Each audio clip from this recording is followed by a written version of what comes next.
Welcome to the 5. Today is June 10th, 2021, and today's 5 topics. Ping pong gambling. Roblox is being sued for $200 million. A Starbucks shortage. We have Ariana Grande joining The Voice, and perverts in the Olympics. So, joining me today, on my right, Ben, on my left, Amanda. I am Tyler, all part of the TFP Supplies team. Let's go ahead and get started. So first topic of today, ping pong gambling. You might not know, but turns out there is a sizable pool of professional table tennis players and people gambling on that.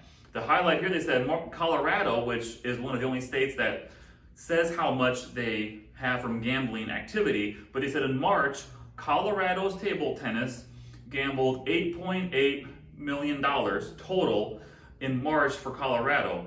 And the fun fact is that is twice as much as betting on MMA, which is like pay-per-view all over the place. So what do you guys think? Are big gamblers? No, not at all. Gamble? No? No. But that's interesting that ping pong is so extreme Yeah. in places in the world that people actually bet on it.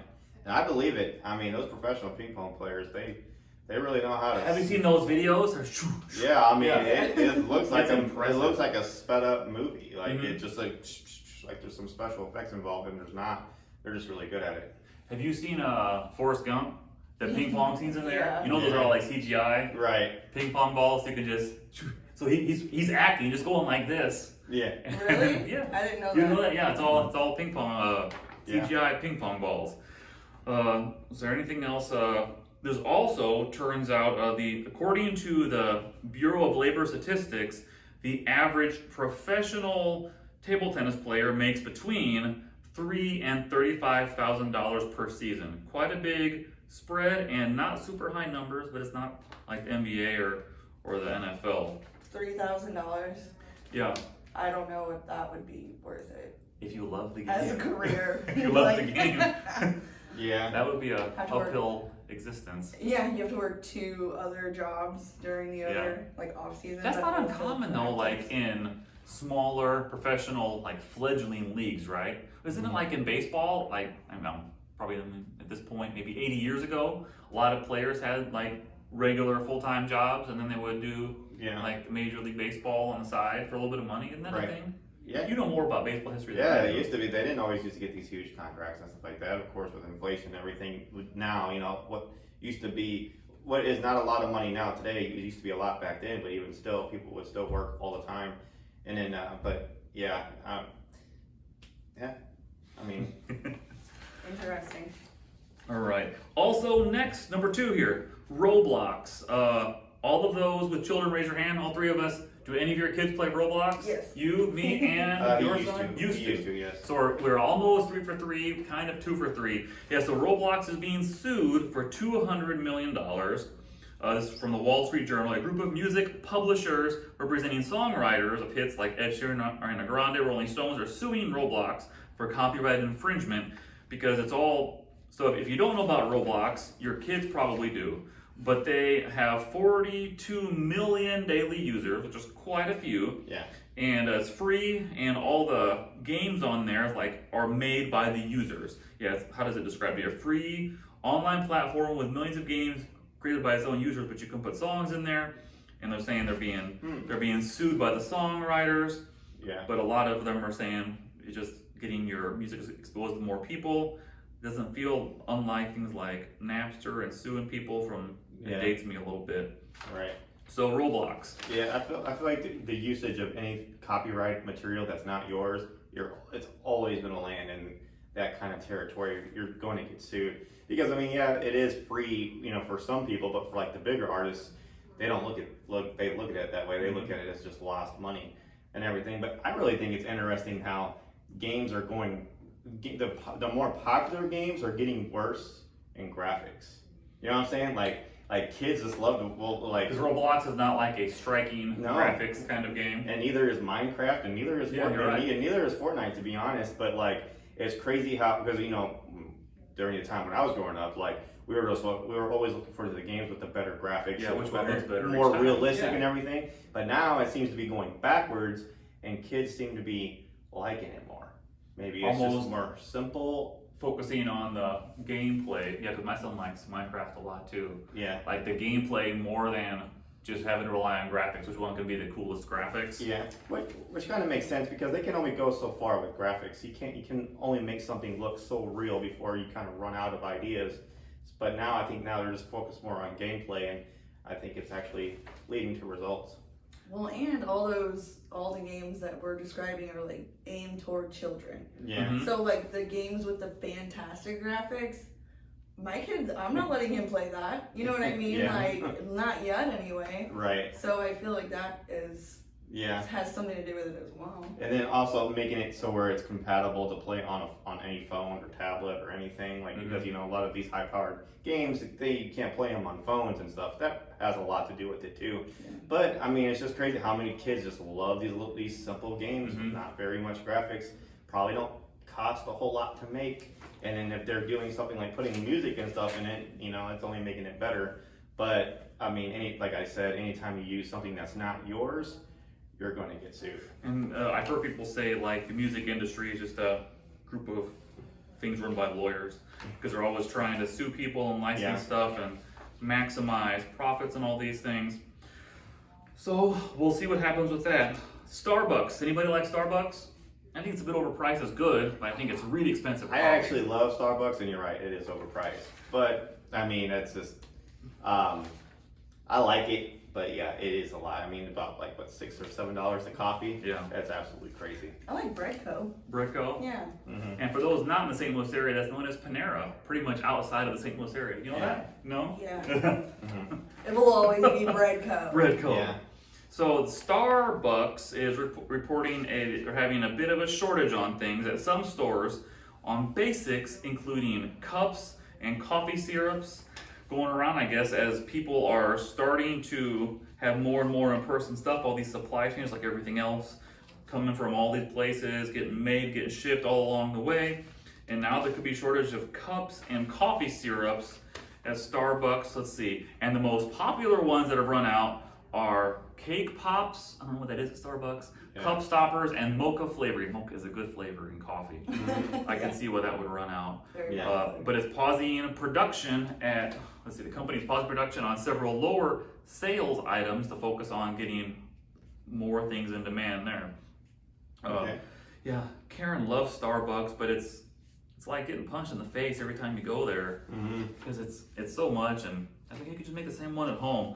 Howard Schultz, the founder, he said when he founded Starbucks that they're not selling coffee, they're selling an experience. Yeah. I think it's pretty true. Because and how do you feel when you do that? Do you feel a little bit cooler, or someone might think they feel cooler carrying on like a Starbucks cup if they just spent $9 on coffee? It feels fancy to the people that go there. That's why they like it. That's why people Feels go to fancy. Target. They prefer Target over Walmart. There's something about just the nicer. It's almost the same thing, really. It's just one. When you walk in, you just immediately notice a huge difference, and I think that's what people like. People like to feel fancy. I get that. Have you ever seen that People of Walmart? Like it's on like online, and there used to be a website, and it became a page, and it's disconcerting. That's why I say they need to put Starbucks next to North Face stores, and then that is the next $1 million idea right there. Well, Get okay, them all so in one spot. so Starbucks, you want to feel fancy, but what is it comparable to? Nothing around here, unless it's like a tiny shop. You know what I mean? Right. So like is anything fancy as fancy as Starbucks coffee for coffee, man? Yeah, there's no comparison around here. There isn't. There really isn't. I mean, it is fancy, but the coffee is good too. I don't want to downplay the coffee. The taste, like it is actually really good. I mean, I make coffee at home sometimes. I can't ever get it like that. Yeah. But is it enough for a $3 or $4 difference? Probably not. At minimum. And I have a problem with Starbucks too because their sizes, the words are so stupid. And yes, Karen, my wife, will say, well, no, it's venti or grande. No, it's just like small, medium, large. I live in America. We order small, medium, and larges here. Just talking regular words that people understand. Yeah. What's that movie? You ever seen Role Models? Yeah. Paul Rudd just unleashes on it like you're stupid in 3 languages because all these mean different than what you think they mean. And in Starbucks, employees' defense, every time I've been there, and it's normally to pick up something for my wife when we're there, but once in a while for me, I'll use the regular, like small, medium, large, and they never correct me. They never try to be snooty. They'll say, okay, yes, sir. So I can't be the only one that orders a large something instead of, what's the large equivalent? A grande, I think. I don't know. I have the same problem. That's why I only order the same thing, because I know what that one size is, and it's a venti. And because I don't know, I mean, I know there's a tall, but in coffee terms, that's actually a small. So stupid in one language. Yeah, there's tall. There's grande, which I think is the which should mean big. Grande is actually medium, and I think venti is large. And then there is a even more of a bigger version of venti, and I don't know that. I wonder if that deters people from going there because it's intimidating. So that's why it's fancy also. Or why there's probably a lot of people like me that only stick to one size because that's the size they know. Right, yeah. Why does Starbucks call it venti? Grande is large, venti means 20. That is true in a language. Venti does mean, is that 20 ounces, I guess, probably? I guess I don't know. Oh, maybe it's 20 ounces? That would make sense. Yeah. Yeah, 20 ounce, like a soda. Okay. I guess. Howard Schultz is also, I don't have the exact information, but as an entrepreneur, he's a good lesson. Just because he went to I don't have the exact number, 15 financing firms, venture capitalists, and got turned down time again, and finally got someone to say yes, and he got the last laugh in that game. Yeah, for sure. I feel like that story comes up a lot. Yeah. People that start business or start things. I mean, isn't there a similar story with even Bill Gates, who was in the garage and stuff like that, or even the people that started Netflix, how they got laughed out the building from Blockbuster? Oh, Netflix and Blockbuster is hysterical. So Netflix, you ever heard the story before? So Netflix at the time is doing DVDs by mail. That already dates it a little bit. Yeah. So they're doing that. They go to Blockbuster and attempt to sell themselves we're not making a lot of money. Somebody please buy us to get us out of this. And Blockbuster executives, who at the time were just ranking it in with their $4 rentals and overpriced popcorn, laughed them out of the room. Literally laughed them out of the room. Wow. And that's a fantastic story for anybody in the business world, because the best way to put yourself out of business is to do what you've always done. And they thought, who's ever going to want a DVD by mail, which turns out became a thing, and then which one is a player today? Blockbuster is kind of used as a story to teach people about bad decisions. Yeah. And Netflix is still super, super relevant. Right. So that is just the thing to be laughed out of the room. Yeah. And Howard Schultz also had a late start, because a lot of people think as well, the timing of things. There's a lot of people that didn't get their big breaks or start being known for anything till 40 years old. There's 30-year-olds out there thinking, oh, everything's over, it's done in the past.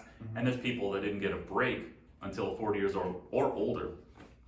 He's one of them. Anybody watch The Voice? I don't ever watch that. I've never watched it. It looks a lot like American Idol to me, so I don't have any interest. I think, is it one of the draws, where they're backwards, right? So only turn around based on how they sound versus more physical impressions, I think. Oh, okay. There's probably, there's a side of it too where you have to pick somebody's team, so then you have the kind of the fake contest of, which celebrity's team are you going to be on, and they kind of have some banter with each other. I don't really know about that. And I don't understand the seasons on these shows either, because it says, so Ariana Grande is joining The Voice to replace Gwen Stefani for the show's 20th season. Now, it hasn't been on 20 years, right? Isn't that where they have those, 2 or 3 times a year, and each time as a season, which I guess makes sense, but it's not an annual season. It's The Bachelor's that way too. It's the 85th season of The Bachelorette or something like that. Yeah. I tried to watch that the date was intolerable. It's just so ridiculous. And they have all these crazy impressions now where have you guys ever seen it was the first episode, I think, of this season of The Bachelorette. And so it's already crazy because of one woman and something 20 dudes, which is already a very strange dynamic if you ask me. And then they're getting out of these weird cars and doing flips, and one guy's in a ball pit, pops out of a truck. It's just like a spectacle sideshow now. I don't really get it. Probably reason why most of those couples don't last in real life, because they are ridiculous to begin with. But anyway, that's a digression. But Ariana Grande joining The Voice, which is good because he's actually a really good singer. I think out of a lot of out of a lot of the talent they have on the show, not to downplay the talent of a lot of people that have been on there, but she's probably one of the best singers, pure singers, that will have been on a show called The Voice. She's amazing, She's like 2 feet tall, like 6 pounds, and she's got this huge voice. Yeah. And she's a really good singer. Last thing for the 5 for today, the BBC had a report about, it's a really interesting headline about perverts in the Olympics. So there's an Australian swimmer named Madeline Groves, 26 years old, said in 2020 she had complained, quote, a few years ago about an unnamed person in the sport who made her uncomfortable. So Wednesday, which would be last night here, she decided she was going to withdraw herself from the Olympic trials because of these accusations. The Olympic people, this swimmer, Groves, won silver medals in 2016 Rio Games, so like a real competitor. But she says, when she announced her decision to withdraw, she said, this is a quote, "Let this be a lesson to all misogynistic perverts and their bootlickers." You can no longer, and a different one on social media, you can no longer exploit young women and girls, body shame, and medically gaslight them, and then expect them to represent you so you can earn your annual bonus. Time's up. Oh, good for her. So it says not quitting the sport, but I guess gonna not do the Olympics. And the Olympics do have, it seems to be more known in like the gymnastics area, but it seems like a real rampant problem that's gone on like a long time. Especially like, I guess the sports where they have to start extra young, like gymnastics, they start that young. Yeah. And I don't know, as a woman, you might have an interesting take on this, Amanda. I find that it's really, really common when there are children, girls and boys, the people who are in charge of them, it's always one of them who ends up abusing them. And so I wonder, how do we vet these people better to not let them be around children? It makes you wonder. That's an excellent point, because Bela Lugosi, he was like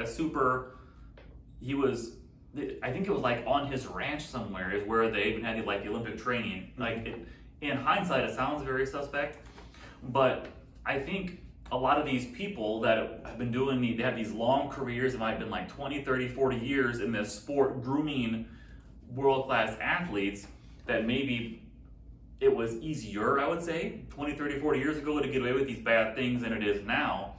And maybe they were like grandfathered, so to say, into the system where it wasn't, unfortunately, taken as seriously for a long time.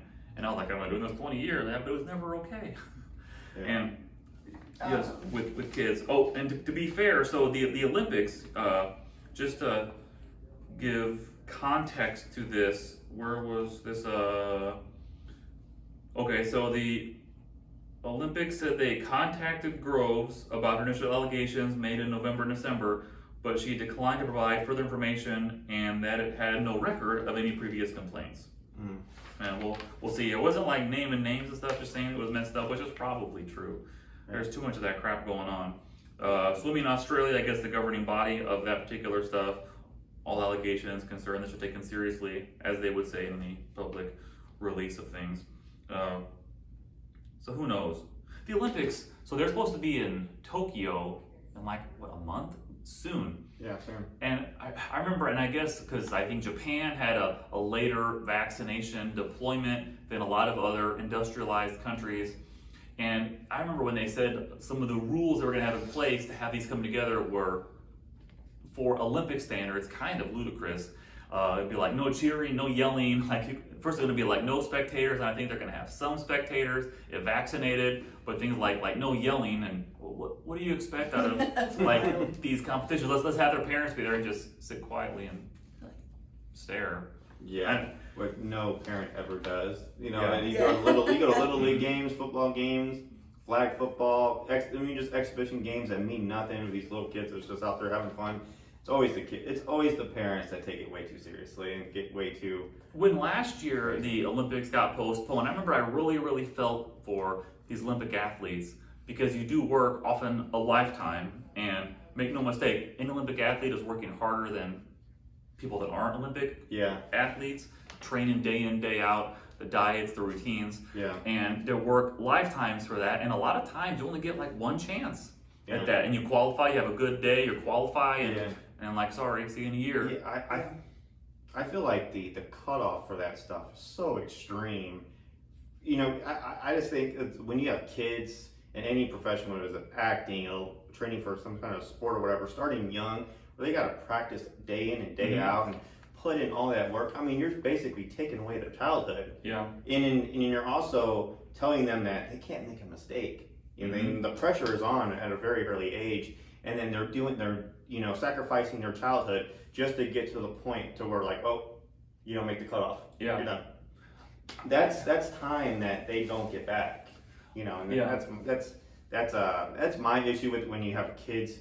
And I get it. A lot of kids probably are doing what they like, but you got to question: do they really like what they're doing, or are they doing it because their parents have a lot invested in what they're doing? That really is true, because I think like my daughter, she doesn't do them anymore, but she liked gymnastics, and I think she was doing them when and still Simone Biles being dominant in the gymnastics area, but thinking about these routines and the time and the financial commitment is like, well, maybe you're the best in your studio, let's move our family to a new city so we can spend a mountain of money and train you every day in the hopes in 8 years we're going to be in the Olympics. Yeah. Like that's a serious commitment by all parties in that, because even if my daughter was like the best at a place, I'm optimistic, but I'm also realistic, the chances of any person ever being in the Olympics is minuscule. And to put that much effort in, to hope in these multiples of 4 years that it ever happens is a lot to ask of anybody. The kid, you got the parents, like, we paid all this money, you're gonna do good, like, get back in there. You're like, I wanna go play outside. Nope, go in there and practice. Right. But I'm sure you have a lot of athletes too that are really, really into it and wanna keep doing it. Yeah. But I think it's a lifestyle. Yeah, and those It's not are like you do it for just a little bit, it's what you do. And those are probably the ones that keep on going. You know what I'm saying? I bet burnout, especially for gymnastics and ice skating and all that stuff, I bet is crazy high. Because at one point, does it stop being something you like to do to where it just starts to feel like a job? It is a job. And, you know, and it's just a job. And then, you know how jobs tend to be. A lot of people, when it starts to become a job, you start to enjoy it less. And then that's where the burnout happens. And then, but you got the parents that have all the money and everything that they paid for, all that stuff invested, and then just for the kid to be like, I'm not into this anymore. Yeah. I'm burned out. No, we're too committed. You're going again. Yeah. So that's my problem with getting kids started at a very early age and putting all that time and effort and money into it. You know, I feel like you need to let them reach a certain point. I don't know what point that is. Maybe it's high school. Maybe it's right after high school or senior year. I don't know when. But like, I feel like that needs to be the time where you decide if you want to invest your money or. Yeah. It is, and I would classify me as much more than a job, but as a lifestyle, because everything you do all day is going to be geared around that. There's going in and practicing, but are you eating the right stuff all the time? Are you getting enough sleep? Are you doing this all the time? Yeah. Stretching and then it's just probably almost all of your waking hours are the main core of that, and then everything that has to go around that, just all the time. Yeah. Kind of thing. Like, I'm a little anti-select sports teams, because I think that so many people are delusional, parents, on how far and how talented their kids are in any given sport, whether it's going to be this college scholarship or especially the ultra elusive one of professional sports getting paid to do something. And that you have these ultra delusional parents that are thinking they do this select baseball team, and then, oh, we're going to get this, it's awesome, and all you're doing is just paying to travel all the time to be in different sports league. And I get that, and I'm sure most people that probably achieve professional sports have gone through a lot of those channels, but I don't really.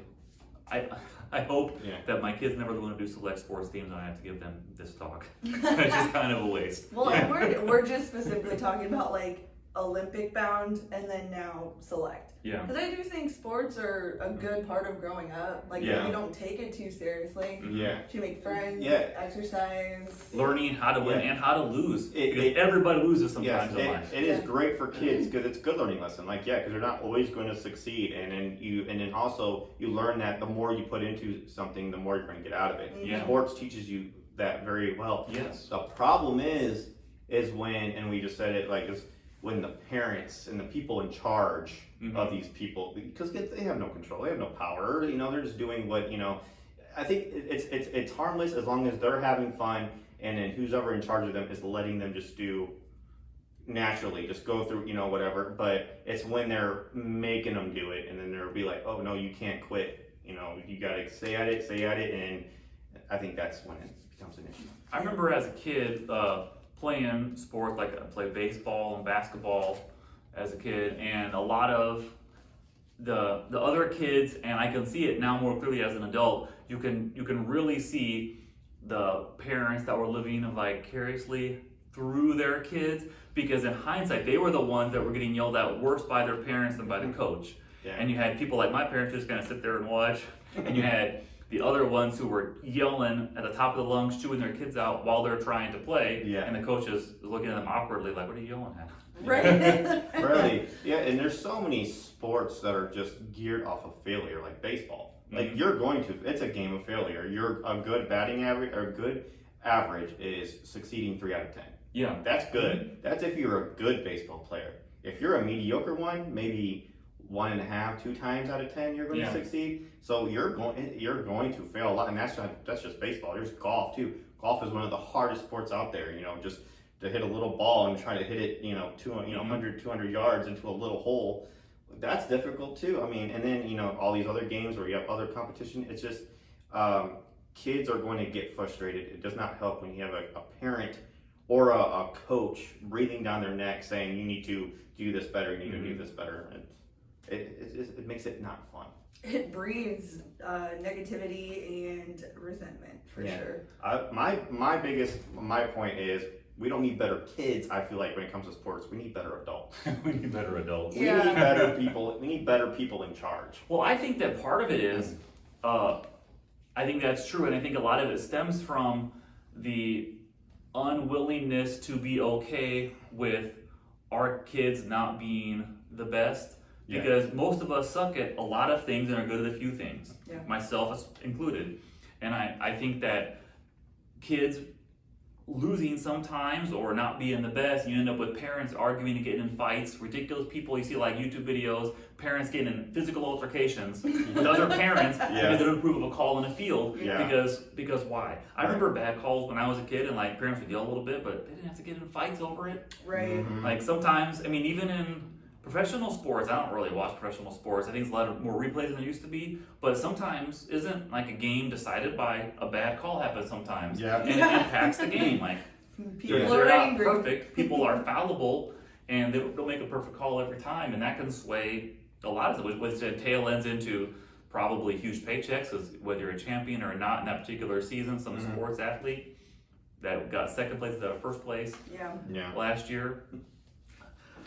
Okay, so going over what we had again on today's The 5, ping pong gambling, Roblox sued Starbucks shortage, so buy your overpriced, oddly named coffee now. Ariana Grande joining The Voice, and perverts in the Olympics. Hope you enjoyed watching and listening. Join us again tomorrow for The 5. But My face is about to drip.